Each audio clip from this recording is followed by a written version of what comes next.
I love seeing small businesses succeed, and I believe that success is a journey, not a destination. Think of this podcast as your weekly dose of inspiration, empowerment, and actionable insights. We're all about turning your one-day dream into a right-now dream. If you're ready to create the life you have always wanted, you're in the right place. Let's discover your unique talents and forge your path to success. It's not just about chasing goals, it's about embracing the journey and building a life that you love. Each week, I'll bring you conversations with experts on marketing, business, and a plethora of other topics that align with who you want to become. Whether you're an entrepreneur, creative, or simply someone on a mission, my goal is to provide you with the tools, stories, and a mindset shift to help you thrive. Buckle up, get ready to dig deep. Let's turn those dreams into gold. This is the Orem Collective podcast.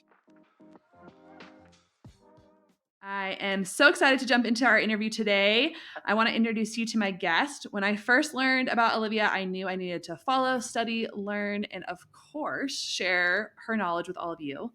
Olivia is a CPA who owns and operates Frolic Bookkeeping, a boutique bookkeeping firm that empowers creative entrepreneurs to feel motivated and confident about their numbers. Olivia, welcome to the show. Thanks for having me.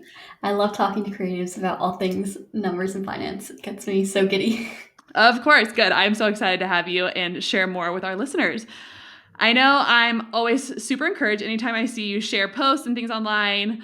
And a little plug, go follow Olivia on social media. She's always sharing really amazing things that are encouraging about things that us creatives tend to think are pretty scary. And I love that you give everybody the power and the peace of mind by knowing your numbers. So talk to us right now about numbers. Like we don't know anything, like we're in kindergarten.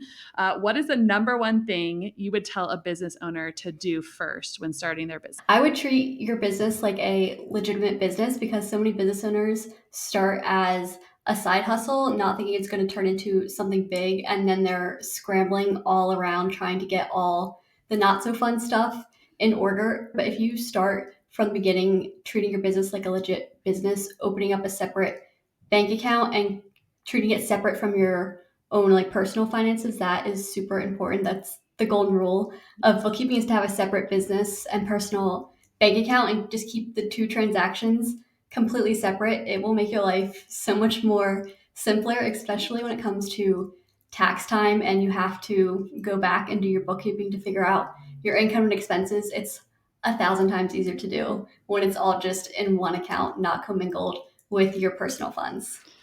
Yeah, that's such good advice. First of all, it's something that I think can be really hard, especially for solopreneurs. I know when I was a wedding photographer, I really struggled with, well, it just kind of all feels like my money. So why does it matter? But that is such good advice. It's so important to keep it separate. Otherwise, it really can cause so many issues and stressors come tax season.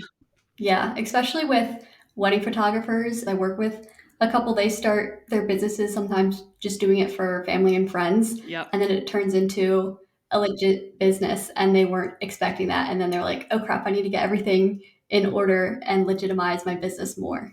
Yeah, for sure. That's so true, especially for photographers. I agree.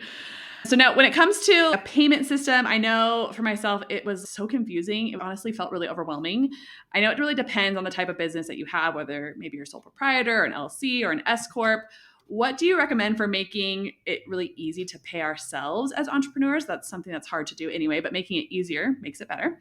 Our clients to pay us, and something that makes it easy to record and track all of that money coming and going.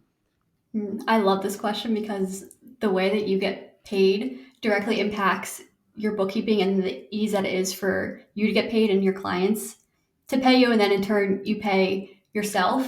So for clients, I always recommend doing a payment processor like Stripe. It connects with a bunch of other platforms like Dubsado, Thrive Cart, and then there's like Honeybook too that a lot of photographers use. I don't know if Honeybook connects with Stripe, but they have their own payment processing system. But that makes it so easy for your client to pay you because they can just go online into the portal, enter their credit card information, and then it gets turned over to you pretty fast, usually 5 business days maximum. And then you don't have to go chasing around checks. It just cuts down on so much admin time when you can have your clients pay in a convenient way. Therefore, it makes you get paid faster. Yeah. And also I would avoid the use of Venmo. Venmo is like a big no-no in the bookkeeping Oh, world just because it's so hard to track and actually get information yes. on what the Venmo transaction was actually for. Yes. And it's also like not taking your business as legit too,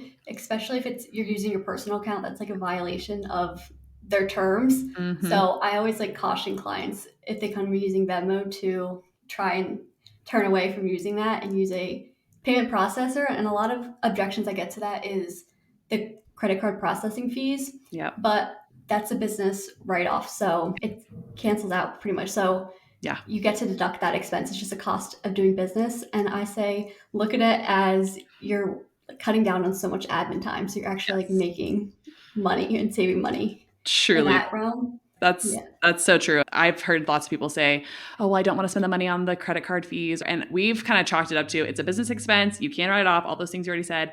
And it also just creates ease for your client to pay you. You want to make it easy for them to pay you. If they can just get online and swipe their credit card, it makes things so much simpler and you get paid faster. exactly. And you have clients pay in different installments. You can set up auto pay so then just automatically Yes. charges them when the next payment is due. It just makes it so much simpler.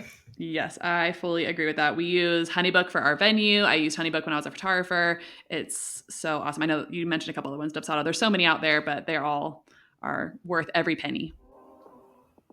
Are you drowning in client tasks? From contracts to communication, keeping up can be overwhelming. But fear not. I'm here to introduce you to HoneyBook, the ultimate solution for managing your business seamlessly.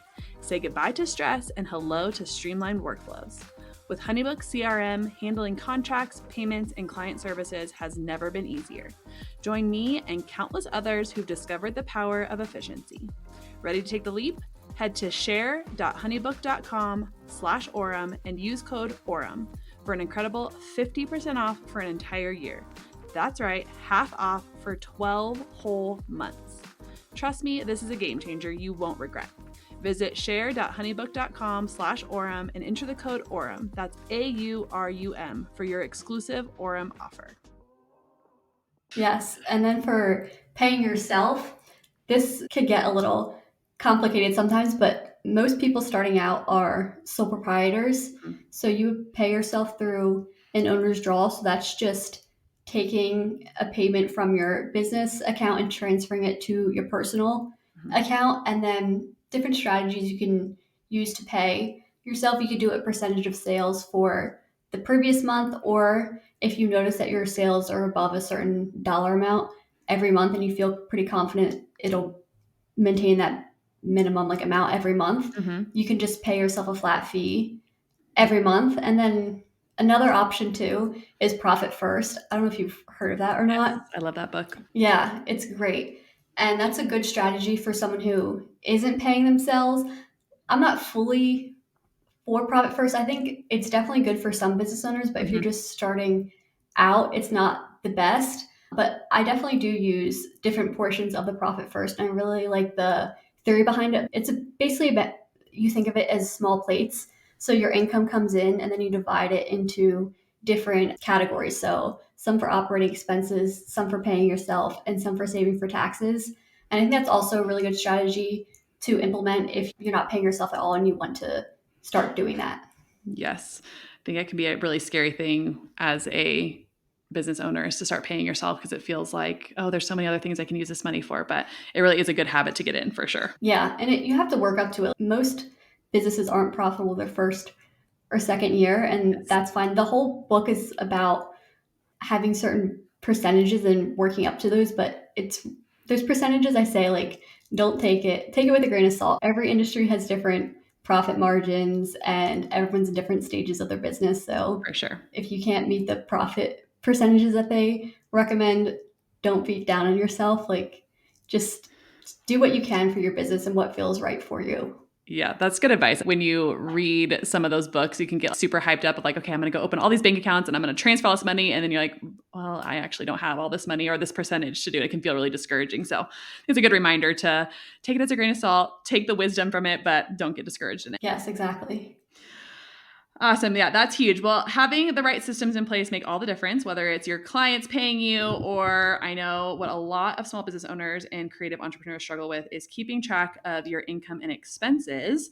you're anything like me, this is so embarrassing, really. But in the early days of my entrepreneurship journey, I would put all of my receipts into a Ziploc bag. I think I just like prayed that the tax fairy would come and organize them or something. I don't know. And truly, once tax season came, it was so stressful. I had nothing recorded, nothing was ready to go. And yeah, so what would you recommend? An accounting software, a spreadsheet? What's your go-to for creatives? Definitely, if you are starting out and you don't understand accounting whatsoever in numbers, I definitely recommend using a spreadsheet because it's foolproof. You can't really mess it up, and it's super simple to use, and it just makes it so much easier because accounting softwares do have a steep learning curve sometimes if you don't understand the accounting software. Yeah. And then I can see things get messed up and incorrectly recorded. So then the books aren't completely accurate. But when you use a spreadsheet, it's almost guaranteed that it's accurate because you're inputting the transactions and you're putting the category that it has to go to based on what's in your bank statement. So what it looks like when you use a spreadsheet is you open your bank statement or your bank account and you enter the transactions and then say the income, you would record that to income. And then if you have a HoneyBook expense, that would go to software. It makes it super simple instead of having to try and learn an accounting software on top of everything else you're trying to learn in your business. QuickBooks to me is like a foreign language. We actually just stopped using QuickBooks for our venue because we were like, I literally feel like I'm looking at a different language. We did start using Xero for our venue, which I think I've heard you talk about that Xero is something that you do recommend if you are going to use a program. It's a little bit more user friendly. Yes, I love Xero. That's what I have all my clients in. I don't even use QuickBooks either in my business because even I find it convoluted and it's not straightforward and user friendly. And they automatically create rules, which then can make your books inaccurate and things aren't recorded properly. It becomes a headache. That's why I like Xero. It's a great accounting software and it is way more intuitive to use, in my opinion. So that's a great alternative too if you want something a little bit more automated, but you don't want to learn all the accounting stuff as well. Yeah, we have definitely found that is a little bit more user friendly, but I love the simplicity of a spreadsheet. Now, I know that you have a spreadsheet, so tell us a little bit about that because I took a look at it and it just looks so easy and it gives you a good grasp of your numbers for somebody who's just starting out. So I created this spreadsheet because a lot of people who DIY their bookkeeping, they didn't know where to start. And they're like, I just need an organized spreadsheet that is simple to use. So that's what I created it. And I created it by month. So each month there's a tab where you can go in and input your transactions for the month and you can customize your chart of accounts. And the chart of accounts is the income categories and the expense categories that your business has. So I always recommend splitting your income out by what it actually is. So if you're a photographer, breaking it out by wedding photography, engagement photography, family photos, just so you can see what's actually generating you the most revenue. And then you can code that in your sheet so you can really see what's driving your income. And then there's also, so in each month there's a sales log and then expense log, so you can really see the two. And I really like doing it by month because then it's just easier, more visually appealing than having it all on one tab and like scrolling down to get to the bottom to input transactions. So that's why I did it by month. And then there's a tab too that analyzes all the data. The whole spreadsheet is like auto-populating, so it's all driven by formulas. It's like all protected, so you can't mess up the formulas. That's good because I would. Yeah. And then in the monthly profit and loss tab, it shows you month by month your income and your expenses, and then also shows you how much to save for taxes, how much to pay yourself, how much to reinvest, and you can all adjust these percentages based on your own unique business. And there's tons of visual charts because that always makes things more fun. You've done a good job making it where we can't mess up the formulas because truly like chart formulas and spreadsheets, I have no idea how to use them. So that's a good thing for us creatives who are like, yeah, I don't know how that works. Yeah, literally the only thing you have to do is go into each monthly tab and add your transactions. And then there's one tab where I'm like, you can edit this if you want to change the expense categories or revenue categories to fit your business better. That's amazing. That is, yeah, truly such a great tool. I feel like too, having it split up into months, like when you talk about having power and knowing your numbers, like when you know, like, okay, you can look back over the whole year and see, oh, these are the months that I do really well, or I bring in a lot, or this is the months that I have the most bookings. And that really informs your decision going into your next year of business to see, oh, these are when I'm slow and this is when I need to save more. Mm-hmm. It's really helpful. Yeah, it is. And I also have a tab in there that's just like year to date numbers. So then once you complete the 12 months of bookkeeping, you can just print that tab out to give to your tax preparer, and it makes it super seamless. So you don't hand your tax preparer a Ziploc bag of receipts and pray that they can figure it out. Yeah, none of that with Yeah. the spreadsheet. Yeah, we don't want that. We definitely want a spreadsheet. Awesome. I love that. Well, I know that the big scary question for most entrepreneurs is tax questions. I know anytime I get mail from the IRS, I automatically have feelings of panic like, oh gosh, I must have done something wrong or something is off. Tell us how we can plan and prepare so tax season and mail from the IRS is not so scary. Mm-hmm. I love this question. So definitely make it a priority to do your bookkeeping monthly, because it just becomes way less intimidating when you keep up with it every single month and you have an idea of how your business performed for that month. And then you can use that in decision making. And it's not this daunting, overwhelming task when you actually get to tax season and you don't have anything done except for that Ziploc bag of Yes. receipts. It just makes it so much easier when you do it month by month. And that also ensures the books are more accurate when you do it monthly and you take the time versus scrambling at the tax deadline to Mm-hmm. come up with books and hoping it's accurate, but you didn't have that much time to spend with it. So it's you're hoping it's accurate, but you're not sure. And also with the Ziploc bag Yeah. receipts, keep your receipts. I don't need them. Your tax preparer doesn't need to see them. But if the IRS ever comes back and is auditing you or has questions as a business owner, you want to keep those receipts to prove those expenses, because at the end of the day, all the income and deductions falls onto the business owner to prove those expenses were legitimate. Okay, so answer this question. If you put everything on a credit card, is a credit card statement the same thing as a receipt, or do you need to keep your receipts? Keep the receipts too, because you never know what the IRS is going to come back and want. And I actually have heard people think that their credit card receipts are enough, but the IRS was like, no, we want to see actual ones from like the vendors. So Amazing. Well, keep that's the good. receipts. I just keep it in the folder on my email that I just drag all the receipts into. I think it's only $75 and above. Technically, is the IRS's like when they want you to keep receipts. I say it's just best practice that whenever you get a receipt, just keep it on hand.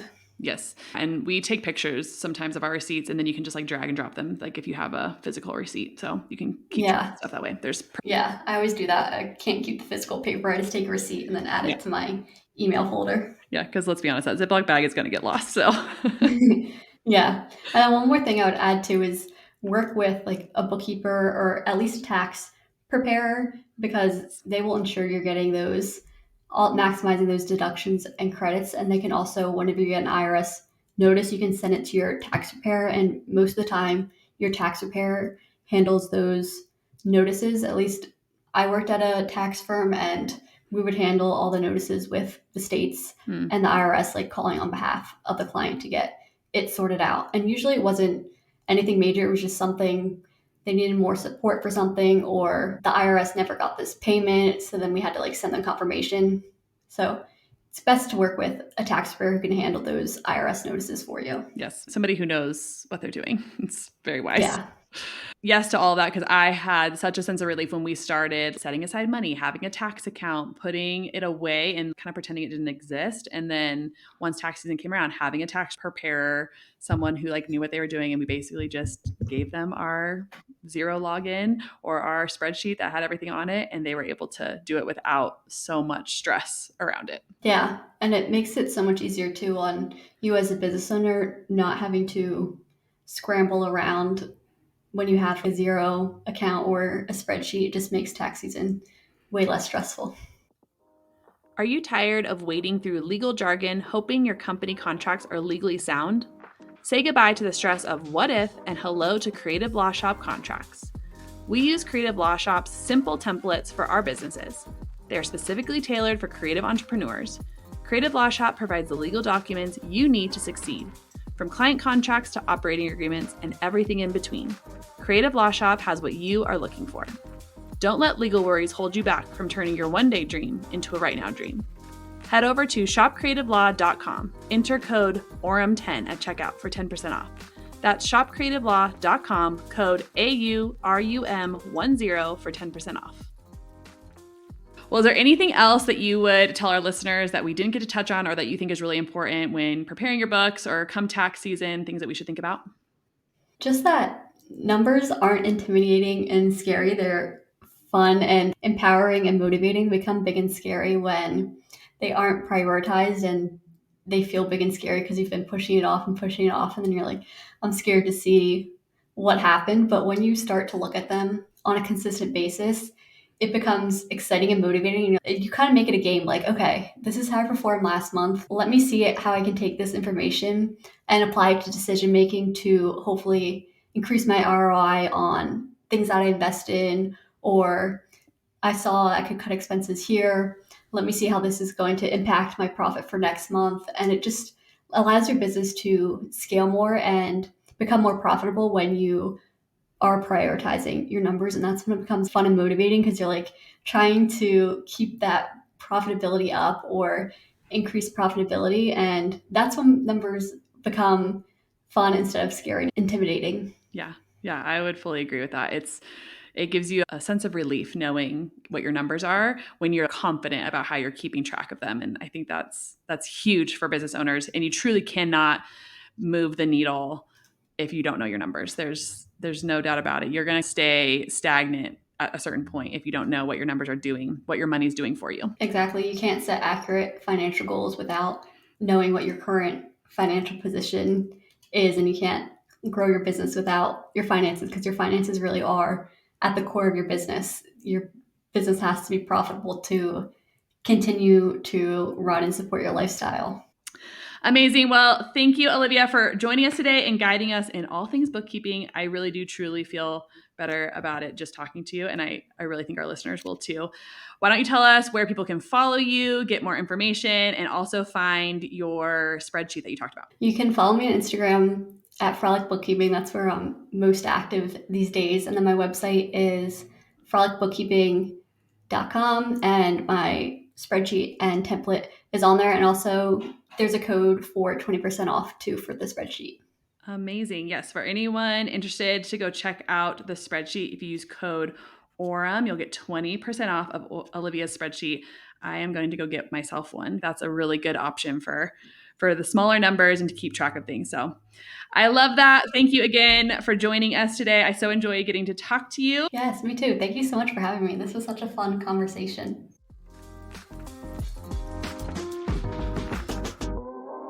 I think you just became a better version of you. You finished another episode of the ORUM Collective podcast, and it shows. If you want more, head over to orumcollective.com for show notes and discount codes from today's episode. If you want to keep the conversation rolling, join our community on Instagram and Facebook. All the details are at orumcollective.com. Until next time, keep making your one-day dream a right-now dream.